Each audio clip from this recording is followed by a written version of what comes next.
नमस्कार, आप देख रहे हैं भ्रष्टाचार विरोधी मोर्चा खबर। आप सभी जानते हैं कि 2024 के लोकसभा चुनाव 7 मई को होने जा रहा है। तीसरी चरण मतदान के लिए एनडीए और इंडिया दोनों की जोरदार टक्कर हो रही है। पक्ष और विपक्ष एक दूसरे को भ्रष्टाचार बताते हैं।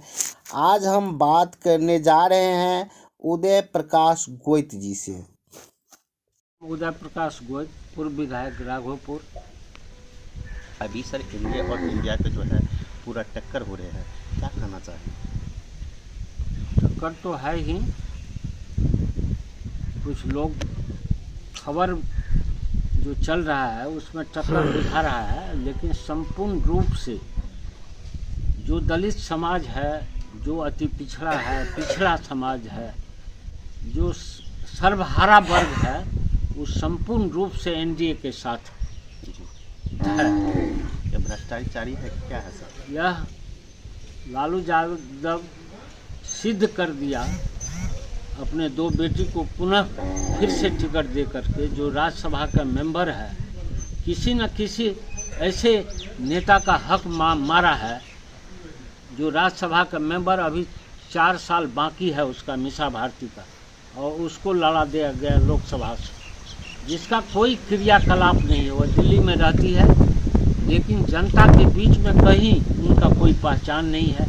उनके खिलाफ लड़ रहा है रामकृपाल यादव, जो जिसका जनता में एक अलग पहचान है, जनता के बीच में, जो दिन रात जनता के बीच में रहता है।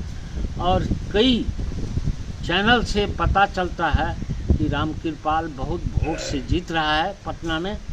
और जो ये परिवारवादी पार्टी है,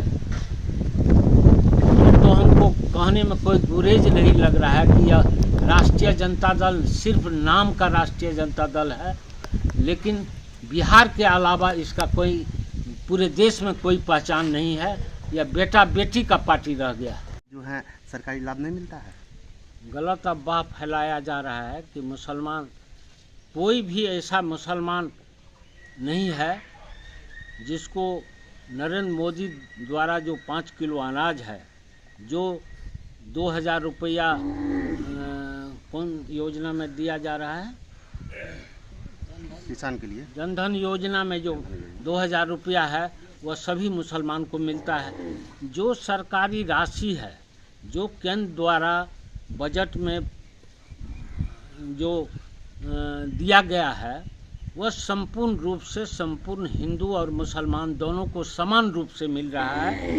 यह अफवाह फैलाने वाला लोग, जो देश का तोड़क है, वह चाहता है कि समाज में एक जगह सब नहीं रहे। वह दलित समाज को भी तोड़ना चाहता है। हम पूछते हैं, चंद्रहास चौपाल को लड़ा दिया गया, लेकिन आज संपूर्ण रूप से जो दलित समाज है वह आपको क्यों है एनडीए में? एनडीए में इसलिए है कि नरेंद्र मोदी और नीतीश कुमार पर उनको भरोसा है, विश्वास है। वह ईमानदार है। 15 साल में कोई भ्रष्टाचार का आरोप नहीं है। 10 साल में प्रधानमंत्री रहा नरेंद्र मोदी, उस पर कोई भ्रष्टाचार का आरोप नहीं है। वह अति पिछड़ा से आता है, वह कोई बड़ा जात का प्रधानमंत्री नहीं है। लेकिन लोग अनेक तरह से, आप देखें कि हमारा भारतीय कुछ यूक्रेन में फंस गया था, तो रसा को टेलीफोन किया नरेंद्र मोदी कि हमारा भारतीय मूल का लोग वहाँ फंसा हुआ है, आप युद्ध को रोकिए। और रूस ने उस युद्ध को रोक करके टेलीफोन किया नरेंद्र मोदी जी को कि हम कैसे पहचानेंगे कि भारत का आदमी है। तो नरेंद्र मोदी कहा कि जो भारत का झंडा है, राष्ट्रीय झंडा है, जिसके हाथ में रहेगा वह भारतीय होगा। और वैसे लोगों को अगर कोई छुआ भी तो हम उसको बर्दाश्त नहीं करेंगे। और संपूर्ण रूप से यूक्रेन से वापस बुलाया नरेंद्र मोदी। ऐसे सुपौल जिला से सर जो है यह महादलित के जो है टिकट देने से फायदा मिला, कोई प्रभाव नहीं पड़ेगा। महादलित को टिकट दे देने से समाज में उसका कोई पहचान नहीं है। वैसे लोगों का जो आज तक पूरे लोकसभा में 6 विधानसभा है, कहीं कोई उसका पहचान अता पता नहीं है। इसलिए जनता उसको साथ नहीं देने जा रही है। चाहे बैजनाथ मेहता हो निर्दलीय, उसको भी मेहता सब स्वीकार नहीं कर रहा है। कुछ मुट्ठी भर लोग जो खाने पीने वाला है वह बैजनाथ मेहता के साथ है, जो आज से नहीं सदैव सदा से ऐसा होते आया है कि जो चाटुकार है, दलाल है, वैसा आज भी नहीं है। महाभारत के समय से, रामायण के समय से वैसे लोग हैं इस देश में, जो वैसे लोगों को प्रश्रय देता है, जो दल से प्रभावित नहीं है, जो दल से जुड़ा हुआ नहीं है। बैजनाथ मेहता का कहीं कोई अता पता नहीं है। चंद्रहास चौपाल मैंने बताया कि उसका कोई पहचान नहीं है। यहाँ आप देख रहे हैं कि छातापुर विधानसभा का विधायक बबलू सिंह है, जो अभी मंत्री है। सुपौल लोकसभा में आप जानबे करते हैं, लगातार मंत्री के पद पर विजेंद्र यादव कई ठो इस सुपौल जिला को विकास में उसका कई जगह मेडिकल कॉलेज हो, आपको पॉलिटेक्निक कॉलेज हो, चाहे आपको वीरपुर में रिसर्च सेंटर हो, कई प्रखंड बनाने में उसका हाथ है। तो विकास दिन रात 6 लेन, यहाँ आपको भारत सरकार द्वारा मात्र पहले 4 लेन था, अभी 6 लेन आ रहा है, फिर 2 लेन आ रहा है, फिर 6 लेन आ रहा है। 6 ठो सुपौल होकर के गुजरने वाला है। और रोड और रेल, यही है विकास का आयाम। विकास कल तक आप देख रहे थे कि गांव में कहीं रोड नहीं था। आज ऐसा कोई टोला मोहल्ला नहीं है जहां रोड नहीं पहुंचा हुआ है। यह नीतीश कुमार का देन है। 70 साल सब कांग्रेस रहे, आपने आंदोलन भी किए, उसमें उसका भ्रष्टाचार क्या था सर? कांग्रेस भ्रष्टाचार का जनक था। जैसे भ्रष्टाचार चाहे ब्लॉक स्तर पर हो, चाहे जिला स्तर पर हो, उस समय में चारों तरफ भ्रष्टाचार का बोलबाला था। और कई आरोप है, चाहे वो सोनिया गांधी हो, राहुल गांधी हो, आज भी कई ठो आरोप है उन लोगों पर भ्रष्टाचार पर। लेकिन नरेंद्र मोदी 10 साल में प्रधानमंत्री रहा, 15 साल नीतीश कुमार मुख्यमंत्री रहा, कोई आज तक भ्रष्टाचार का हम एक शब्द में कहे, भ्रष्ट व्यक्ति से विकास नहीं हो सकता है। विकास होगा वैसे व्यक्ति से जो ईमानदार है। ईमानदार व्यक्ति से विकास होता है। ईमानदार आदमी से नीति और नीयत जिस आदमी में सही होगा वही विकास कर सकता है। जनता का कहना है कि उदय प्रकाश वैद्य जी ने अभी तक में बहुत सारा कार्य किए हैं, उनको टिकट क्यों नहीं मिला, वह क्यों नहीं क्षेत्र में आए, क्या कहना चाहेंगे? हम काम में विश्वास करते हैं, टिकट में हमको कोई विश्वास नहीं है। आज भी हम चाहे कमिश्नर के पास जाते हैं, चाहे जहाँ भी जाते हैं, जनता के सवाल पर, चाहे वो पुल पुलिया हो, रोड सड़क हो, मेरे बात पर विश्वास करके, और जो काम एमएलए एमपी नहीं कर पाता है उस काम को हम करवाते हैं। विधानसभा में आप इलेक्शन लड़ना चाहेंगे? जनता का जब सहानुभूति होगा तो आपसे, आप जब जनता का सहानुभूति था 2000 में, तो हम 16,000 से जीते। कोई 100 जो दबंग आदमी था मेरे पीछे पड़ा हुआ था कि यह चुनाव नहीं जीते, लेकिन जनता नहीं माना और 16,000 से हमको जिताने का काम किया। पर काम करते हैं, हमको कोई जात पात से लेना देना नहीं है कि ब्राह्मण है, ये राजपूत है, ये फलना है, ये चिलना है।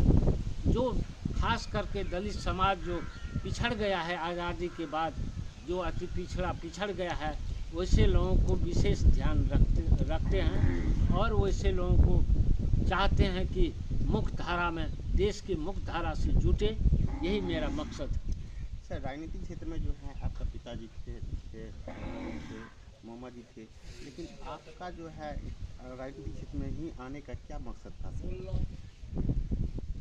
यह एक विरासत है, राजनीति भी एक विरासत है।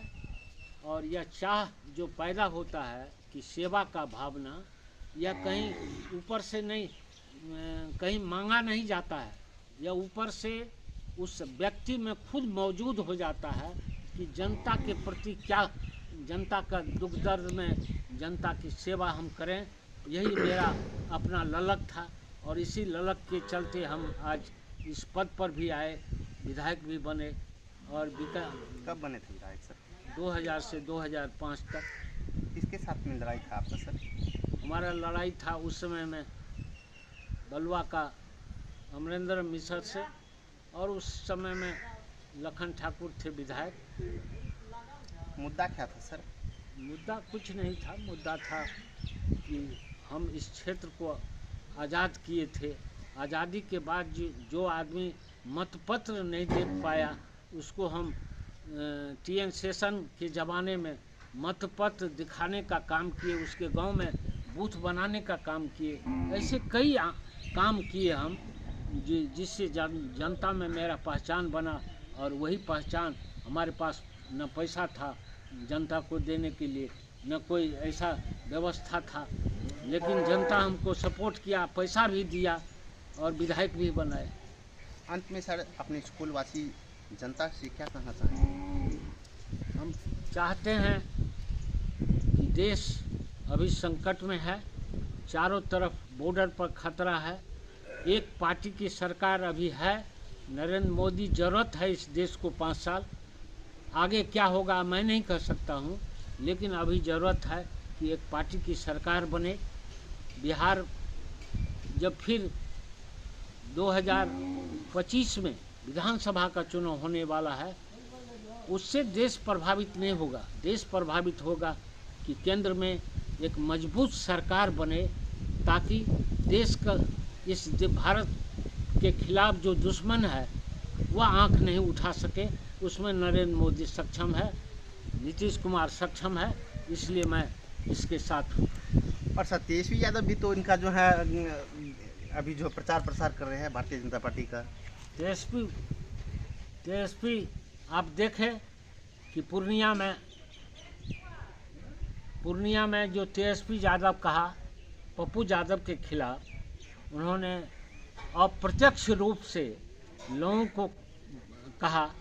एक दल, राष्ट्रीय जनता दल के वो नेता है, उनको ऐसा भाषा का प्रयोग नहीं करना चाहिए कि आप दो ही संगठन है, एक इंडिया और एक NDA, आप इस दोनों में जिसको चुनना चाहते हैं, बिना भारतीय को वोट नहीं देना चाहते हैं तो NDA को वोट दीजिए। तो प्रचार हुआ सर। यह